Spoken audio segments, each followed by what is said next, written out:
Well, good afternoon. My name is Mary. I work here at Midwest Genealogy Center, and I get the pleasure of talking about Civil War research. Okay, did I? Yes. Okay, so as we know, Civil War officially started in 1861 through 1865. So you're trying to research, you want to confirm that your Robert Smith did serve in the Civil War. So the first thing you want to find out is how old was he? If he was, in the 1860 census, if he was 5 years old, there's a good chance he didn't serve. You can look at who he was living with, is especially if you have a common ancestor, common named ancestor, knowing who his family was. That's how it's going to help you track him and figure out if you have the right person.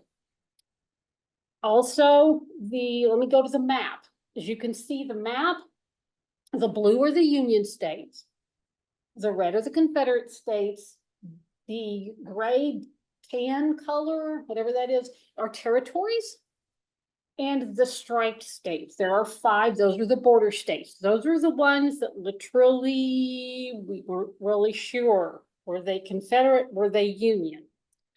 Especially as we know here in Missouri, that got real gray real fast. But that becomes important trying to track. Okay, so if you have someone from Wisconsin, it's a good chance they were in the Union. You have somebody from Louisiana, it's a good chance they were in the Confederacy. So using that knowledge, those border states, you've got Missouri, Kentucky, West Virginia, Maryland, and Delaware. If they were from those states, you're going to have to do more digging to figure out which side, if they were Union or if they were Confederate. You're going to have to do a little more digging. But something else to keep track of is, if you're trying to make sure you have the right person, is when and where they died. If Robert Smith died in 1864, he's from Wisconsin, but he died in Georgia. Okay, he probably died during the Civil War. So you keep, it's location, location, location. That's a big key to figuring out who you're looking for. Okay, so let me do something real quick here. There it is. Get him out of the way best I can. That's not going to work. Okay, my apologies to those at home. That won't get out of the way for me. So we're going to begin your research. You always want to look. We've got 4 different indexes that you can look at. The NPS stands for National Park Service. They have a database that is called Civil War Soldiers and Sailors System. And you can put in the person's name, and you can, on the left-hand side, there are filters, and you can narrow down Union or Confederate, what state they were in, if they were infantry, cavalry, whatever, they fought, wherever they fought, and you can get your results that way. Ancestry Library Edition. Now, we use Library Edition because, obviously a lot of people have their own, I'm gonna say a lot, some people have their own Ancestry subscriptions. But for us, that just means that with Library Edition, you can still get to the index. It's the Civil War Soldiers Index. My Heritage Library Edition, another database that MCPL has, is that one. And then FamilySearch.org. And for those of you at home that are joining us from wherever, we would love to know where you're from. Your local library might have some of these. If you don't have a Ancestry account or a MyHeritage account, but you can always get on the NPS website, and you can always get on Family Search from wherever you are in the world. There's also an alternative to the searches. It's a website called militaryindexes.com/Civil War, and they have links. And this link is hidden somewhere in those 4 pages of handout, but it is on there, I promise. But there are indexes on there that they've got national or federal lists, but they also have them by state. So that will help you narrow that down. And 2 at the top, NPS and Ancestry, have the asterisk. That means that has a link in the index to the regiment that they served. Come on, there we go. So this is Wellington's, this came from the NPS website. So it has obviously his name, his regiment, it gives what company he was in. He went in as a private, came out as a sergeant. The alternate name, that simply means that's the National Archives roll number. So you're going to know exactly where that reference comes from, or this. So if all the databases and all the internet sites are down all over the world, you can still look at microfilm. So that's where those are. And the thing is, this one, like I said, NPS and Ancestry, because that's blue, you can click on it and it gives you the regiment. This is kind of an overview. Because when we're studying our Civil War ancestors, we want to not just names, dates, places, but what kind of life they lived. What did they, how far did they have to travel? What did they do?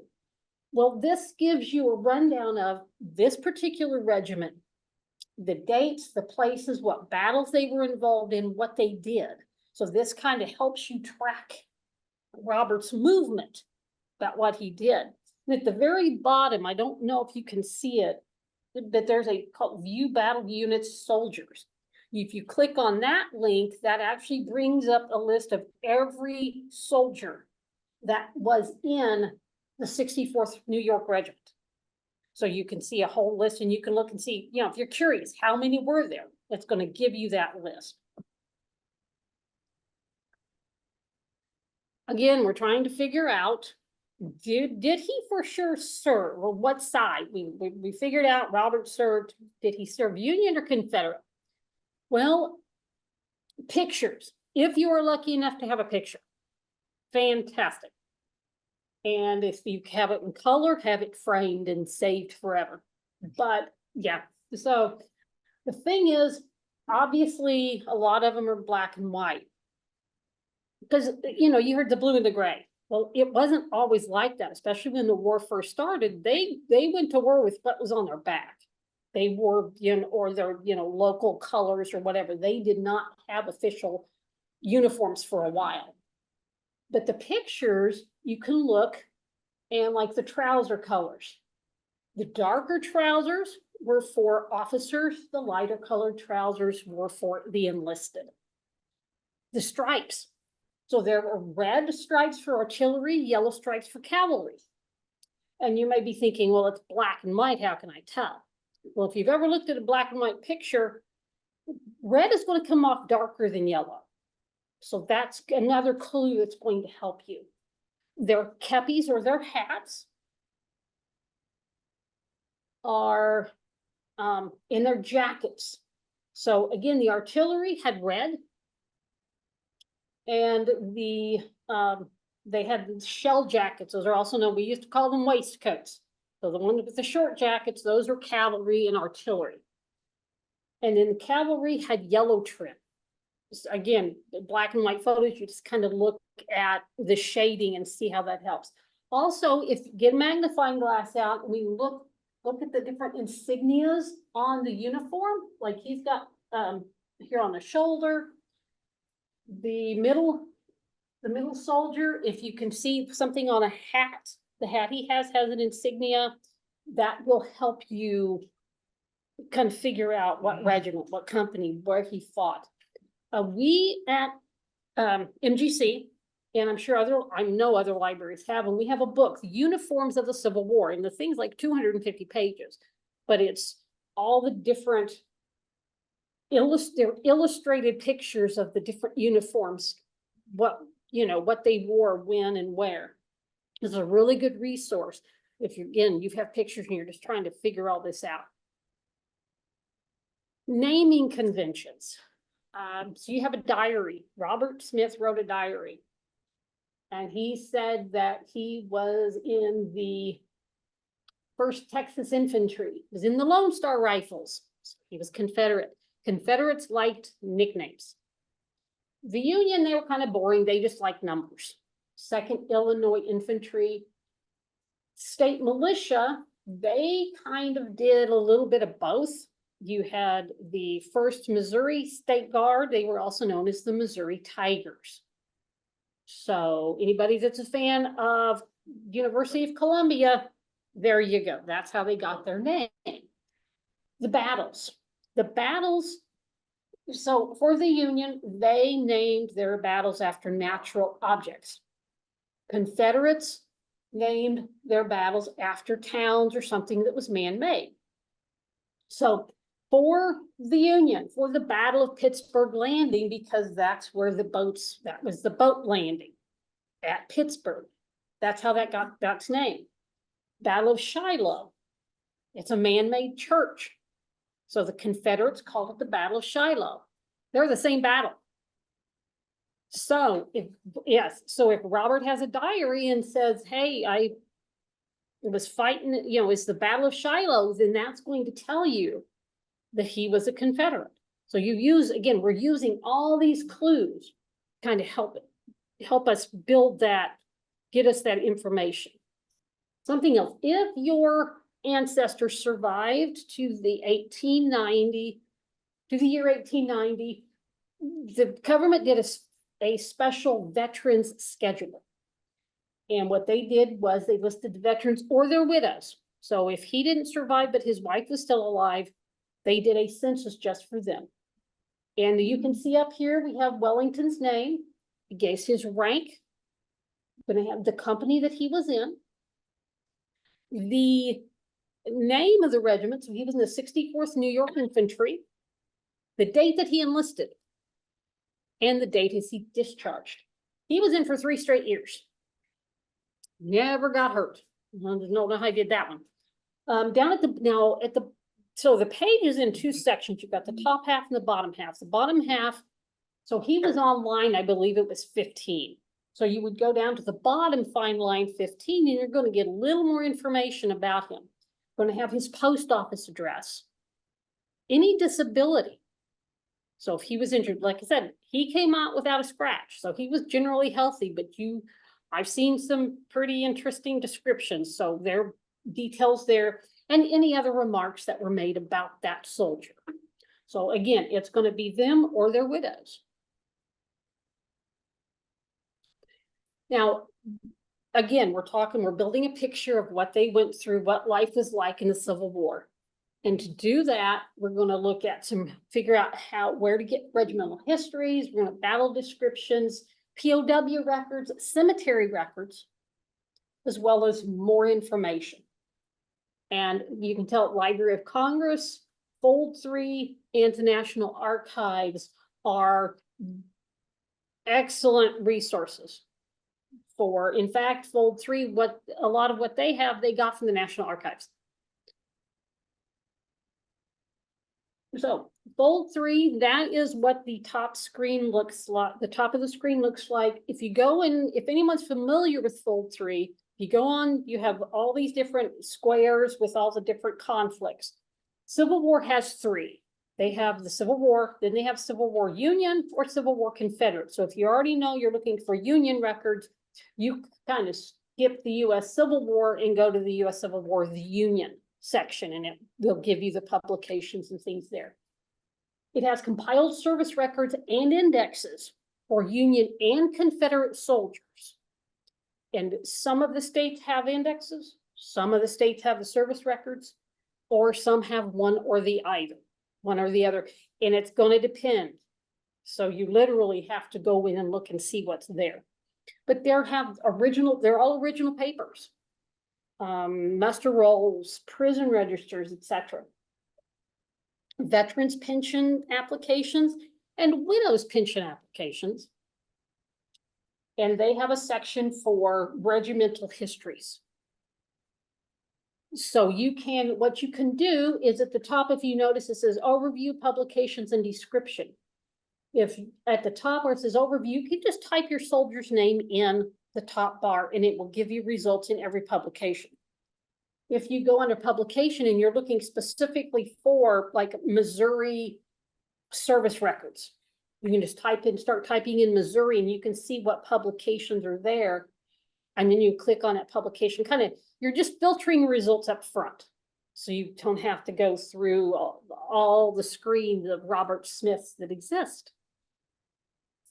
And this is just to give you an idea of the information on fold 3. So for example, this is the service records of volunteers for Union soldiers from the state of Missouri. Turns out that Missouri has service records for the Union, and I believe they have the service records and the service index for the Confederates. I'm not sure because there's a lot in there. But there's over 309,000 records for just the Union's state of Missouri, and it's all been scanned. That's 100% scanned in the fold 3. So whatever National Archives had, fold 3 has completed it. And at the bottom, so you can, and again, this is just kind of for your reference, that M405, that is the number of the microfilm set that National Archives has, and that's where fold 3 got their information. And at the bottom, it was last updated, so I would say that they must have gotten done in 2010. So they've been working on this for quite a while. So the compiled service records. Now, we use the term volunteer to simply mean those who said, I'm going to sign up, I'm going to fight in the Civil War. Like Wellington was a volunteer. He wasn't a career soldier. He showed up, signed up, fought in the Civil War, and he was done. So you're going to see, those are also, known as enlisted. Their papers look like, if you want to go, long index cards that has all their information. It has discharge dates, if they were in the hospital, if they were a POW,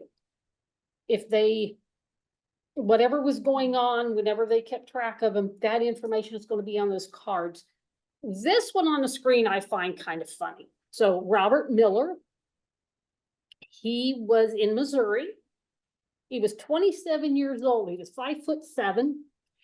He was blonde. He was blue eye, auburn hair. He was born in Dublin, Ireland. He was a printer by trade. And he signed up on September 4th of 64 in St. Louis.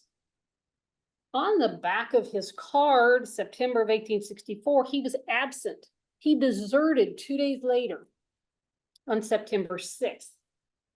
He, I guess, figured out he got in over his head really fast. But that's the kind of information. So if you're trying to figure out, okay, he did join, but then he left. So, but that's the kind of stuff. Again, fold 3 has these. And if they don't have them, so let's say the fold 3 just has the index and they don't have the cards, you can request the documents, pictures from the National Archives.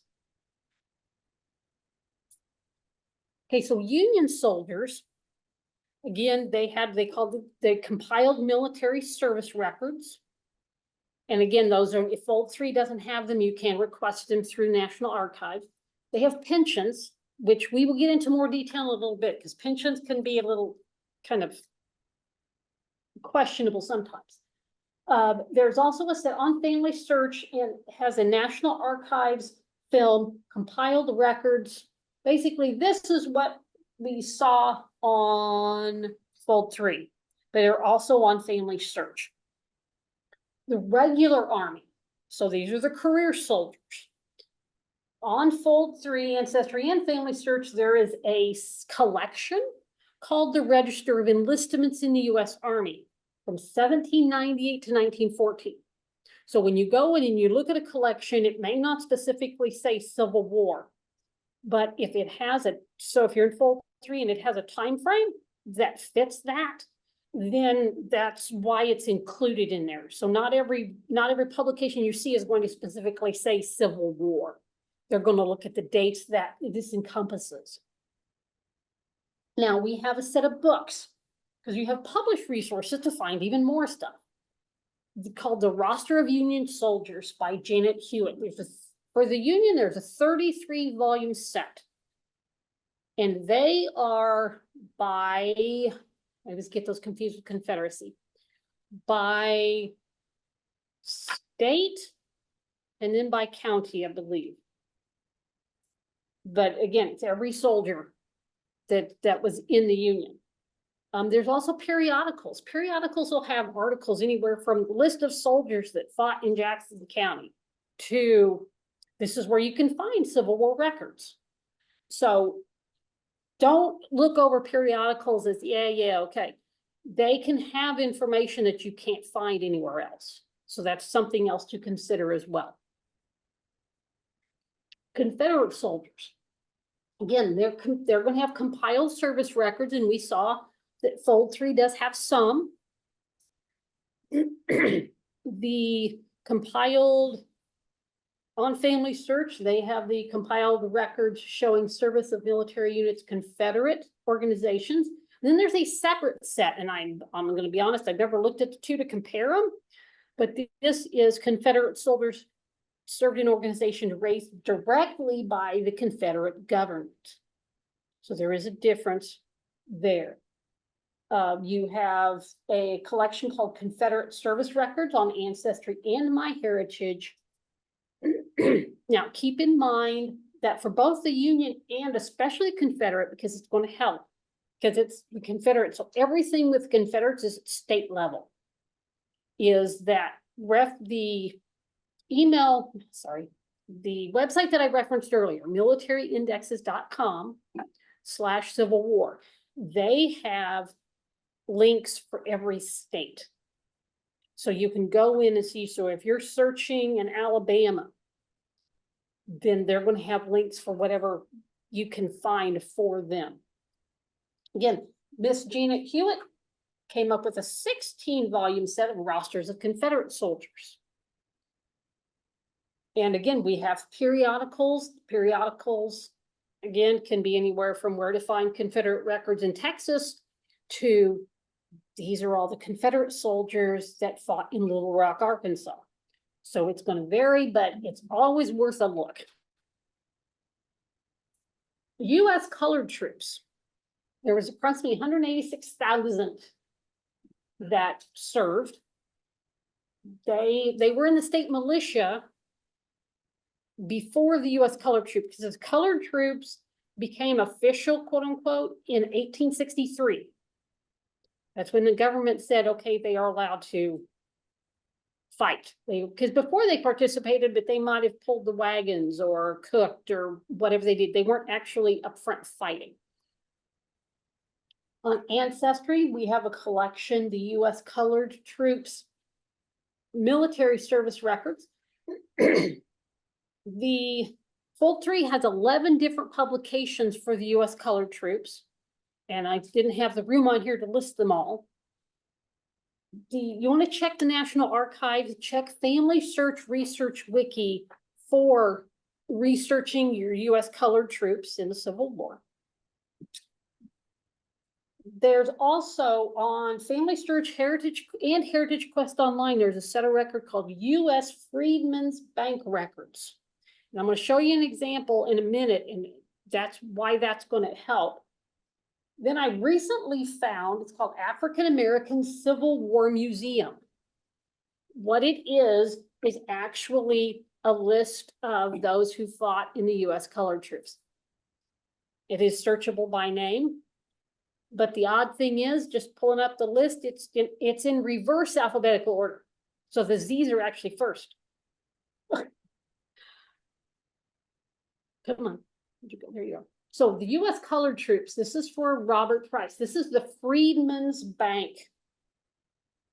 So, because they had to fill out, and you notice it's the top is the date he applied, his mistress, Sally Watkins, his physical description, a place to name his mother or father. There's a place to name any children he had. Regiment and company, so he served in the U.S. colored troops. Company T, I believe. The place where he was born.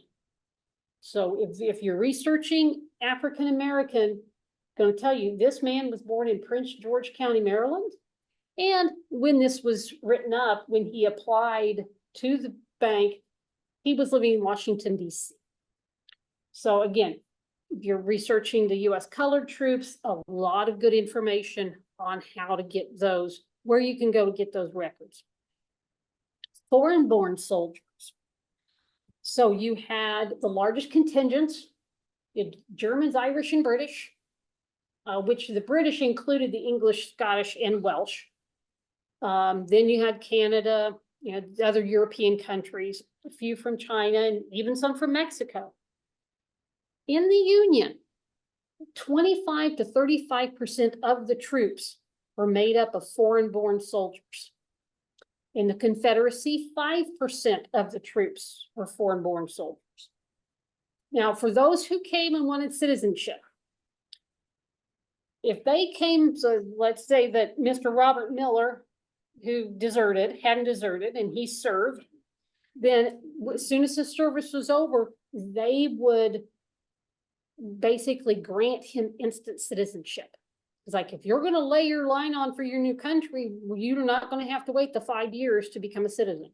So they expedited the naturalization for the foreign-borns if they fought. So if you have an immigrant that fought and you're trying to find, you know, naturalization, it's going to be probably right after they were discharged, or at least in that really close time. Native American soldiers, there were over 25,000 that served in the Union and the Confederate armies.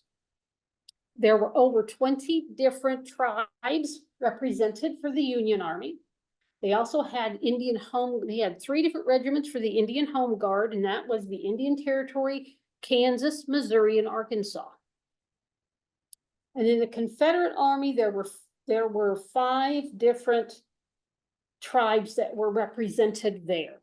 But when it comes to researching the Native American, their records are pretty much going to be the same as most everybody else that you're trying to find information on.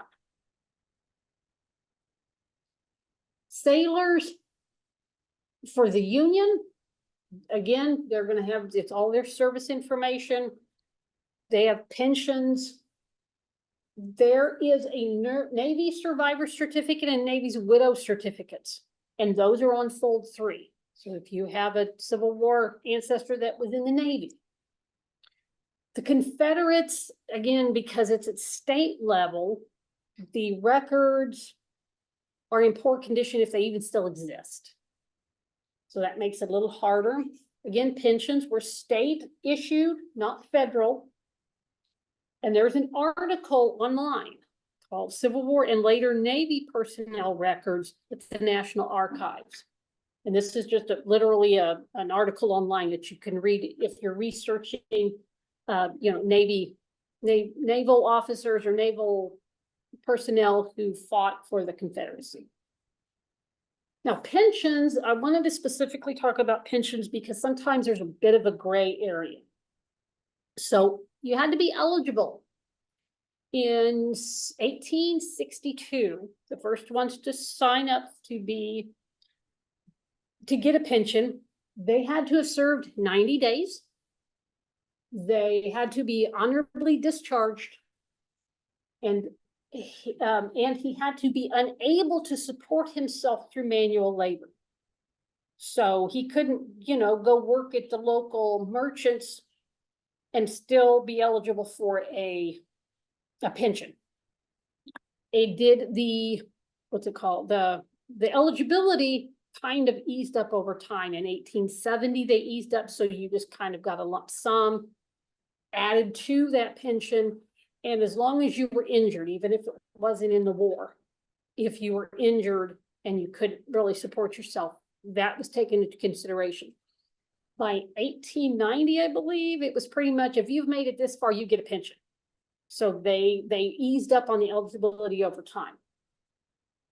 The applications, you have the veterans, and they'll have personal information. They have details of their service, and they will also possibly, not always, they will possibly have, like for mine, I have a Robert Williams, bless his heart. He had his wife's name, when they got married, all of his children listed, and their birth dates. And it can vary from pension to pension on what personal information is in there. But this is going to give you his service details. So where was he? What did he do? Who did he serve with?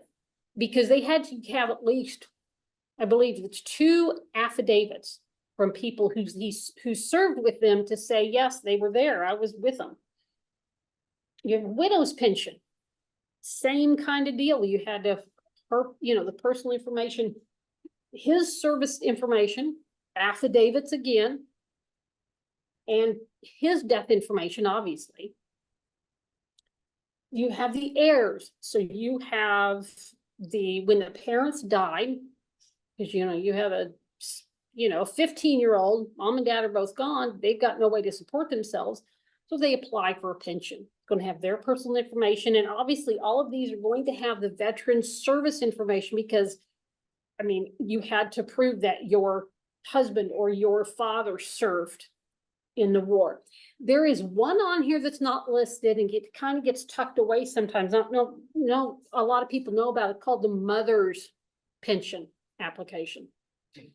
My 3rd great grandmother had 3 sons that all served. 2 of them passed in the war. One of them was her caregiver. And she had no one else to take care of her. So she applied for a mother's pension. And she was given her mother's pension. Now, just like these others in there, there's his personal, her son's service information. But the best part was it has her husband's death information, because she had to prove she's a widow. And so that, again, that you actually find under the widow's pensions. They don't have their own separate category because it didn't happen often, but it obviously did happen.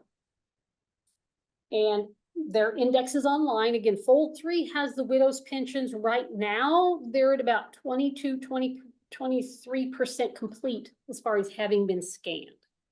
So kind of keep that in mind when you're looking.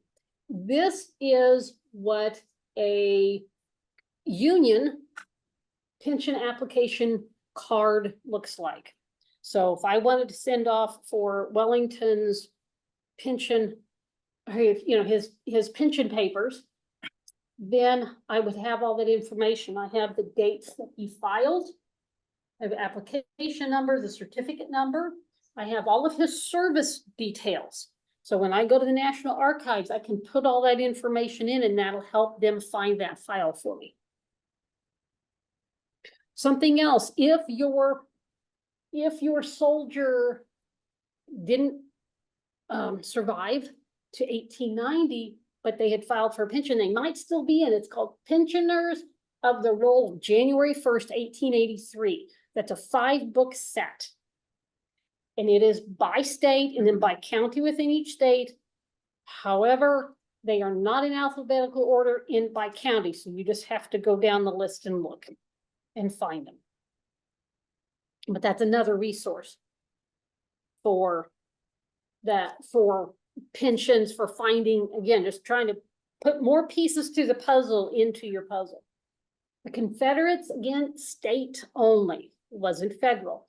They're going to be at the state level. So in Missouri, you go to the Missouri State Archives, see what the information, the information that they have.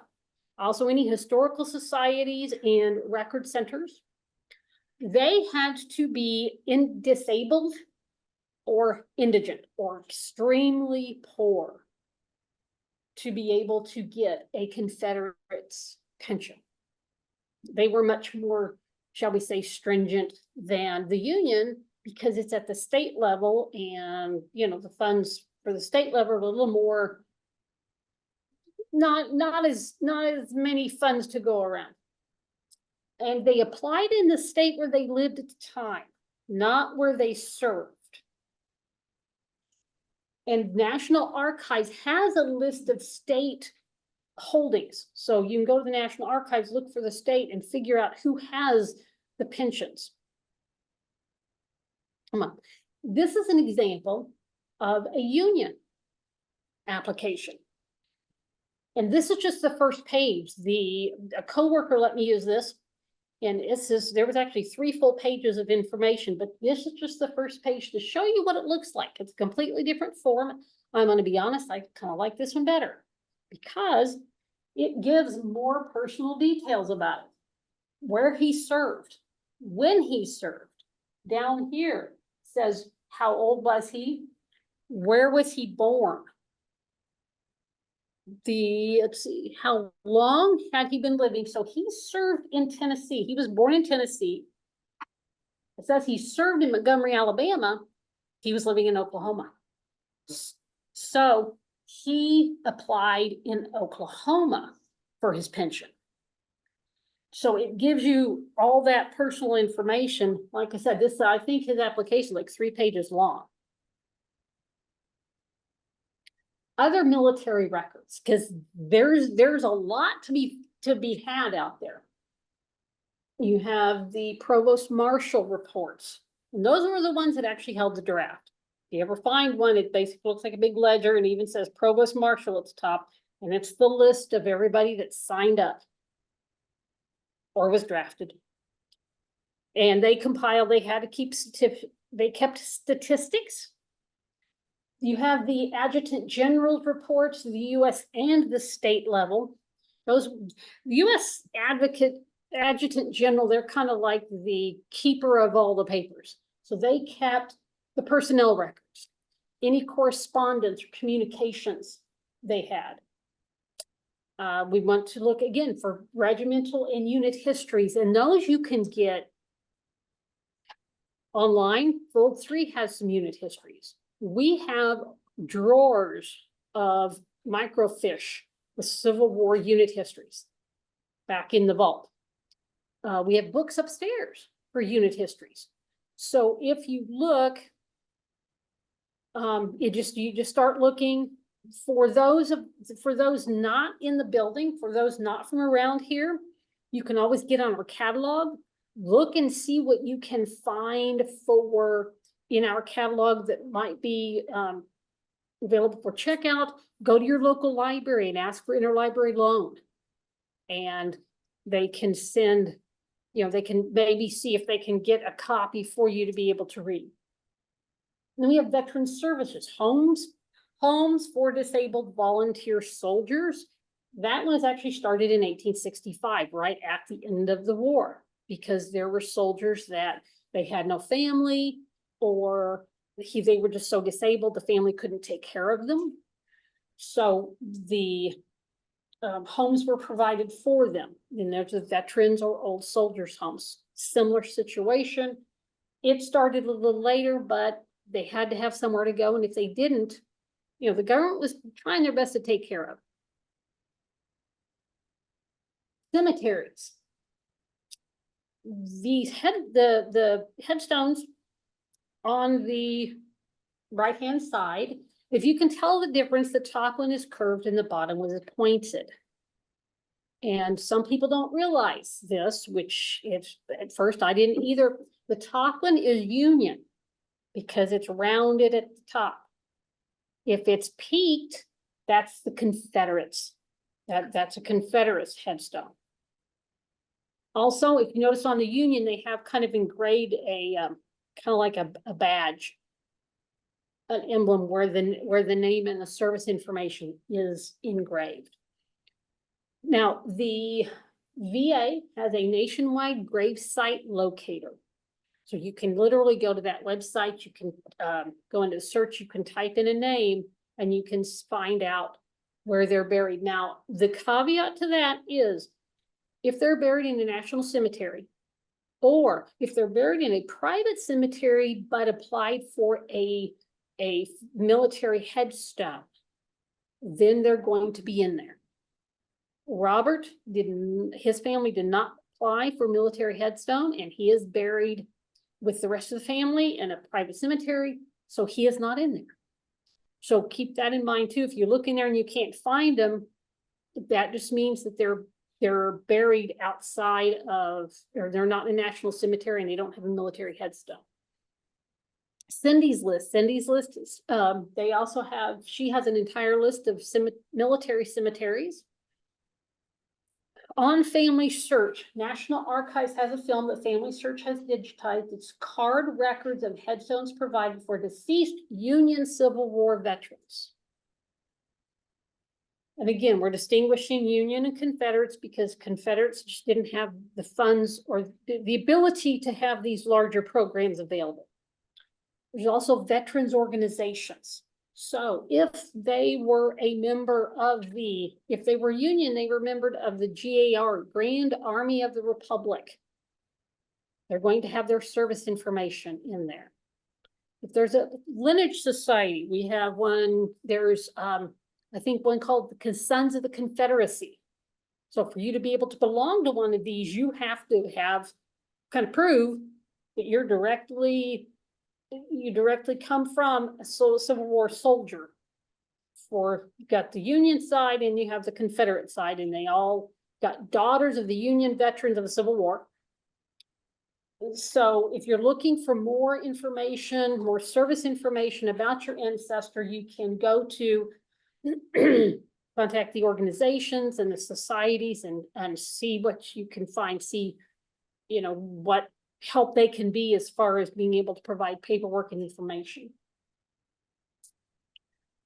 Traditional gems that are going to have military Civil War information in them. Again, county histories.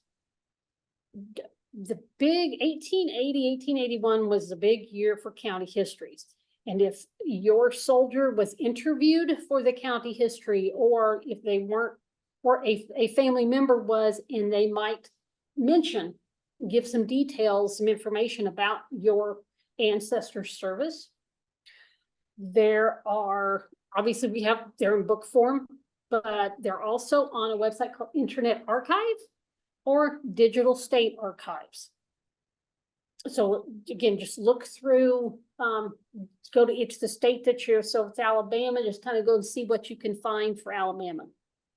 Not sure I like that state today, but it just keeps popping up. Other published resources, diaries and memoirs. The book that's shown on the left-hand side, that was written by an Army nurse. Because she wasn't a soldier, so she wasn't going to get a pension.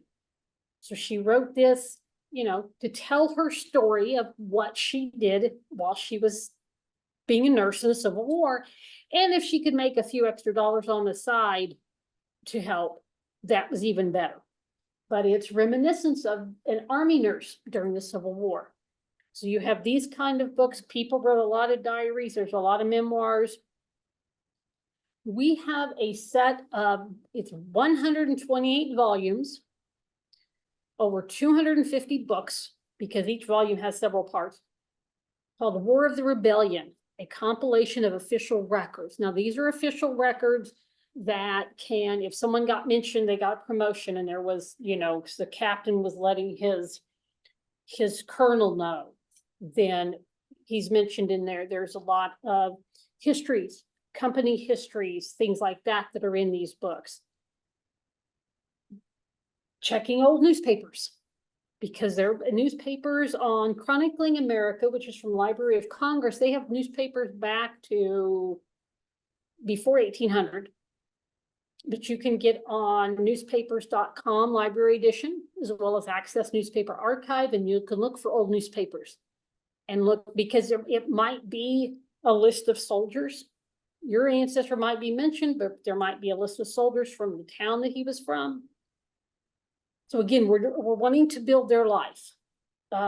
See, Percy, periodicals. I mentioned periodicals earlier. They're a really great source for the lists, the information about where to go. Information, in fact, I've seen information there that it even says in there that they got special permission to put it in this periodical, so it might not be published anywhere else. Online essentials, there is a family tree called Civil War Genealogy Toolkit. So it kind of gives you a checklist of things that you can use for your research. Jill Biney's military indexes for Civil War. This one I've mentioned a few times because I absolutely love this website. militaryindexes.com/Civil War, because it has links for everything you can think of. And again, it's fantastic because it goes to the state level, which when you get into research, you especially Confederates, but you're needing to get to that state level because there might be records at a state level that is not at the federal level because they're able to compile stuff from that state. We have, go to the pages, National Archives, Cindy's List, Family Search Research Wiki on how to research Civil War records. You can put in Civil War, probably Confederate records. You can narrow down, or Union records, you can narrow down your choices. We also have military records on microfilm.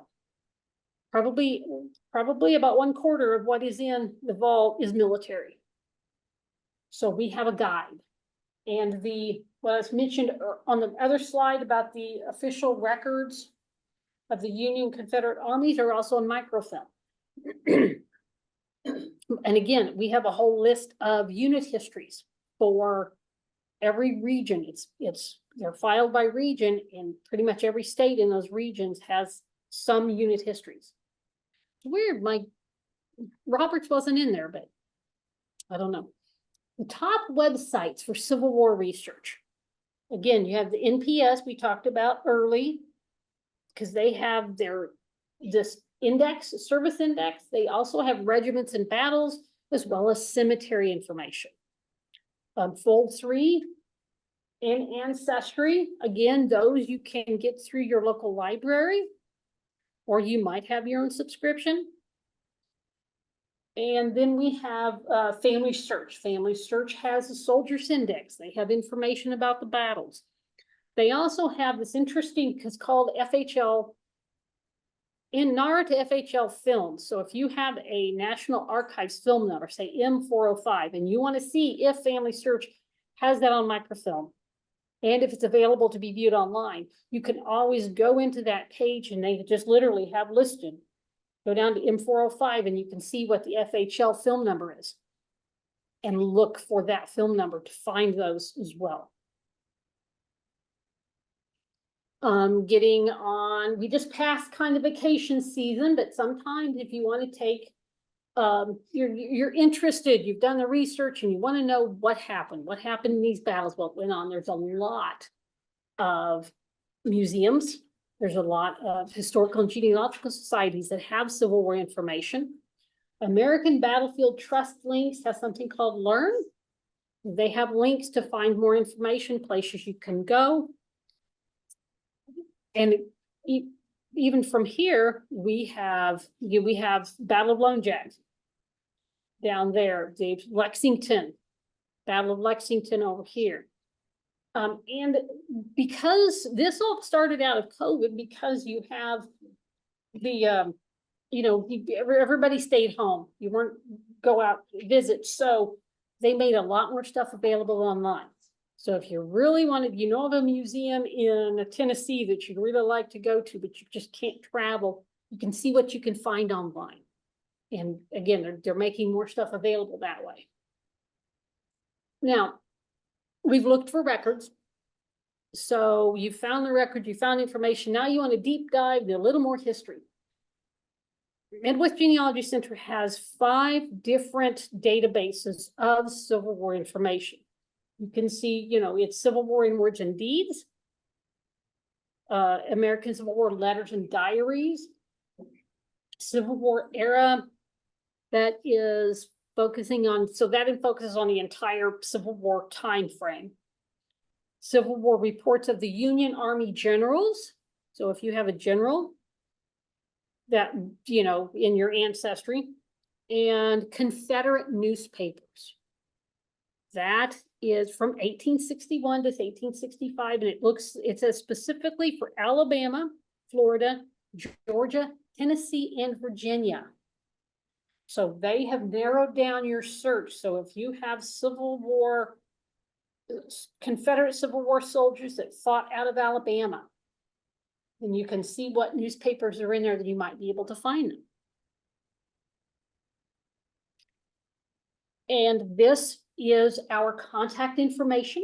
Again, we would love to hear from people if you have questions, or you have Civil War questions, or you have an ancestor and you struggle finding them, or you want to know how to get their service records. please feel free to call us or email us. And we will do our best to do what we can. I would like to thank everyone for coming. It's been fantastic.